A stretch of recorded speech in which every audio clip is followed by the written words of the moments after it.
ভাই কম মনে হয় তোমার কোনো এফোর্ট নাই।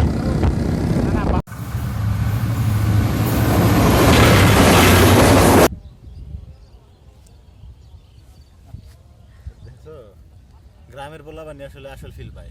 4-5 জন হইলে তাইলে ঠিক আছে না না বেশি গ্যাদারিং আমরা 3 জন যথেষ্ট। হ্যাঁ 3 জনের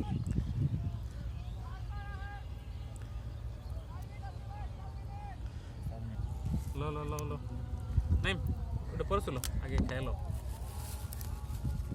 শশার প্যাকেটটা খুললে শশাটা তাহলে তুমি ডিম দিয়ে ইফতার করো। শসা এই যে সালাদ বাইরে